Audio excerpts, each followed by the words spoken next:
صاحبي في الرحلة، لو الزمن رجع بيك هتغير ايه؟ نبتدي برؤية كريستوفر نولان وكيب فول سنة 2070 تقريبا، وفي منطقة جنب كولورادو. الأرض ما بقتش مستحملة البشر، ظهرت آفات زراعية خلصت على كل المحاصيل، وده اللي سبب عواصف ترابية شديدة ونقص في الأكسجين. والبشر اختاروا يقفلوا ناسا ويصرفوا على إعمار الأرض بدل الفضاء.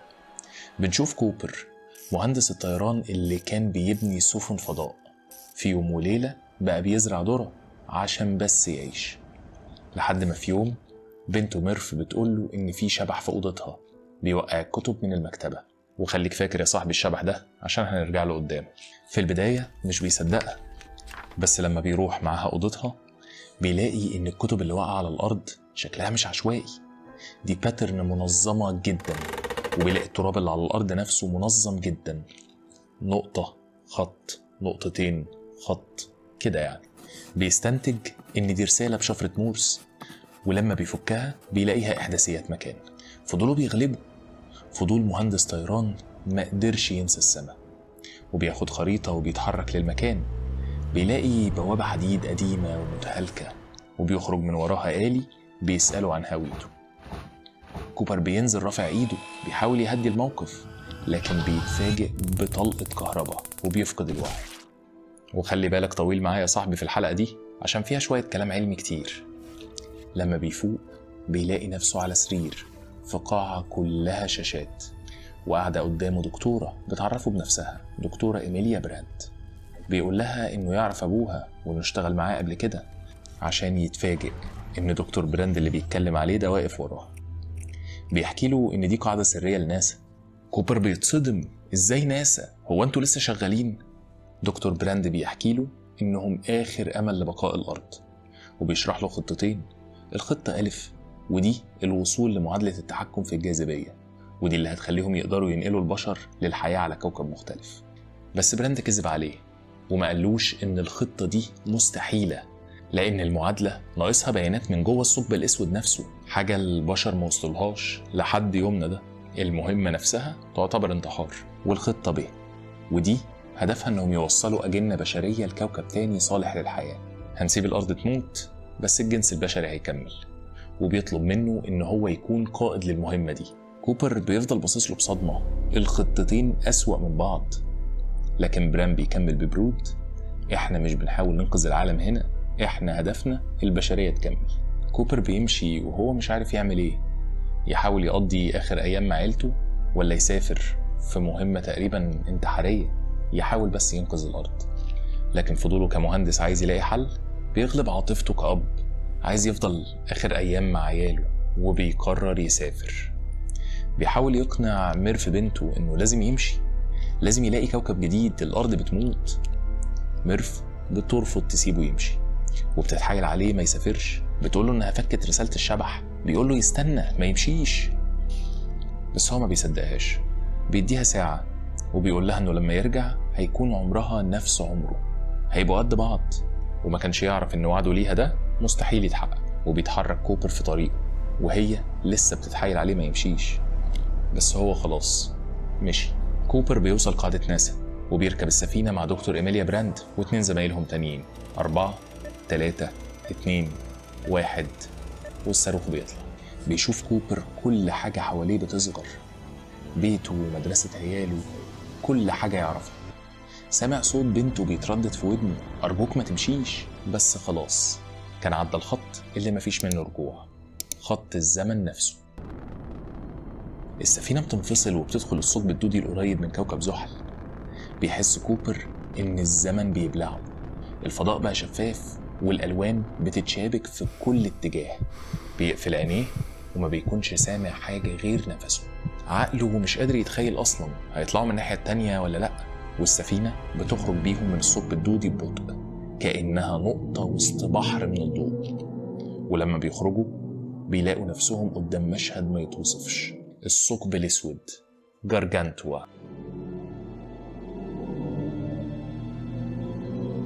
عملاق كوني اسود.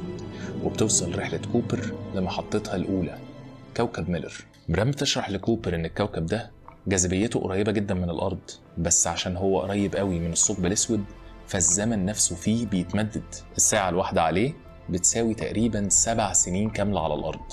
بياخد كوبر وبراند وزميلهم دويل المركبة الصغيرة ويهبطوا على الكوكب، وبيستناهم زميلهم روميلي في المكوك. ولما بيوصلوا بيكتشفوا إن الكوكب كله عبارة عن بحر كبير ملوش آخر، مفيش جبال، مفيش أرض، مية وبس. بيحاولوا يدوروا على البعثة اللي سبقتهم للكوكب، بيتشعبطوا في أي أمل. ولما بيشوفوا جناح المركبة بتاعة البعثة في المية وبيروحوا يحاولوا يفهموا إيه اللي حصل لها، بيكتشف كوبر إن المركبة لسه سخنة كأنها لسه نازلة من دقايق، بس ركابها عدى عليهم سنين، ماتوا بسبب تمدد الزمن. وبتظهر وراهم فجأة موجة عملاقة أطول من أي ناطحة سحاب. بيجروا والموجة بتقرب عليهم بسرعة وخلاص هتقتلهم، وكوبر وبراند بيلحقوا يوصلوا للمركبة، بس الموجة بتقتل زميلهم التالت. وبيضطروا يستنوا 45 دقيقة لحد ما يطردوا المية من المحركات. 45 دقيقة، كل دقيقة منهم بتساوي حوالي أسبوع على الأرض. وبيرجعوا المكوك بتاعهم عشان يكتشفوا إن هم قضوا على الكوكب ده 3 ساعات و17 دقيقة، 23 سنة و8 شهور و4 أيام بالظبط. وبنوصل لواحد من أقوى المشاهد الدرامية لنولان. كوبر بيجري على الشاشة وبيتفرج على الفيديو اللي بعته له بنته اللي سنها دلوقتي بقى أكبر منه. Hey Dad. You once told me that when you came back we might be the same age. And today I'm the age you were when you left. بعدها أبطالنا بيلاقوا نفسهم معهمش ولا وقت ولا وقود كفاية إن هم يزوروا الكوكبين اللي فاضلين، كوكب مان وكوكب إدموندز. لازم يختاروا بينهم، اختيار هيقف عليه مصير البشرية كلها.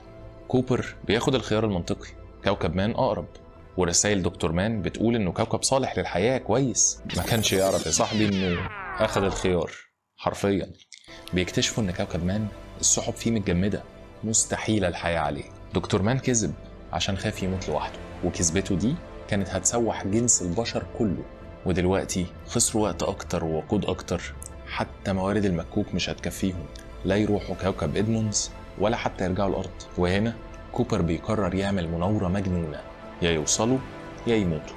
بيدخل بالمكوك في أقصى مجال جاذبية للثقب الأسود عشان يستخدم جاذبيته كقوة دفع توصلهم لكوكب إدموندز. وفي نص المناورة بيكتشف إن وزن المكوك كبير، فبيقرر ينزل من المكوك في مركبة الإنقاذ ومع الآلي بتاعه علشان يخفف الوزن ويوفر موارد المركبة لدكتور براند، يمكن هي توصل ومهمتها هي تنجح. وبنشوف مشهد تاني من الخيال، الثقب الأسود زي ما تخيلوا أينشتاين قبل قرن تقريبا، وقبل ما يتم تصويره بشكل رسمي سنة 2019 بيرسمه لنا نولان وثورن كأنهم شايفينه بالظبط. كوبر بينزل جوه الثقب الأسود وبيكتشف إن اللي جواه ده تسراكت أو مجسم خماسي الأبعاد، بناه كائنات متقدمة اللي هم يعني بشر المستقبل من وجهة نظر الفيلم. شايفين الزمن كبعد مادي ممكن التحكم فيه، أكنك بتسكرول في تايم لاين فيديو اليوتيوب كده. بيشوف كوبر نفسه ورا رفوف الكتب في أوضة بنته، وبيحاول يبعت لنفسه رسالة من المستقبل، ما تسيبهمش، ما تسافرش، المهمة مستحيلة. وبنته بتفك فعلا شفرة الرسالة وبتبلغه. الشبح بيقولك ما تسافرش، فاكر يا صاحبي الشبح كان في الأول، لكن ما بيصدقهاش وبيتحرك في اتجاه المجهول.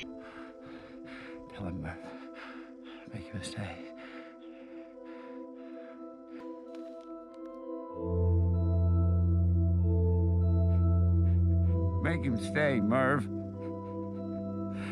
Don't let me leave, Merv. Don't let me leave, Merv.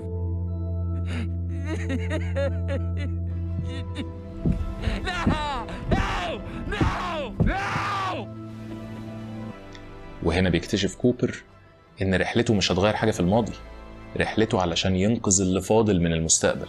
بيتقدم في الزمن شوية وبيبعت لبنته بيانات معادلة الجاذبية، بيحرك عقارب الساعة اللي سابها لها بشفرة مورس، نقطة، خط، نقطتين، مسافة، يمكن تحلها وتنقذ هي البشرية. ومجرد ما بتوصلها البيانات كوبر بيطرد من التسراكت، مهمته انتهت وكل حاجة اسودت. بيفتح كوبر عينيه عشان يلاقي نفسه في المستشفى، والدكتور بيقول له إنهم على المحطة الفضائية كوبر اللي نجا عليها البشر بسبب معادلة الجاذبية اللي وصلت لها بنته، وإن اللي أنقذوه دول كانوا دوريات الفضاء بتاعته. وإيميلي براند وصلت كوكب إدموندز وأنشأت حياة هناك بالأجنة اللي كانت معاه. الخطتين نجحوا، وأخيرا كوبر بيقابل بنته ميرف وهي عجوزة في أيامها الأخيرة، وبيقرر وقتها يتحرك في رحلة جديدة لإدموندز عشان يروح لإيميلي. أنصحك يا صاحبي تشوف الفيلم بنفسك، تحفة فنية متكاملة. هنا نولان كان شايف إن تغيير حدث في الماضي حاجة مستحيلة حتى لو أنت سافرت للماضي، وإن الأهم هو تغيير المستقبل، وده اللي ممكن فعلا. من وجهة نظره إحنا لازم نهتم بالحاضر علشان ده اللي هيخلينا نغير المستقبل. طب هل ده التفسير الوحيد؟ مسلسل دارك بيرد علينا إجابة تانية خالص، هحكيها لك الحلقة الجاية عشان شكلك فصلت مني. في النهاية يا صاحبي في الرحلة، لو عجبك الفيديو اعمل لايك وشير وسبسكرايب وبعته لحد يستاهل يشوفه، واكتب لنا في الكومنتس لو رجعت في الزمن هتغير ايه. انا لاشين ودي لاشين توكس. سلام.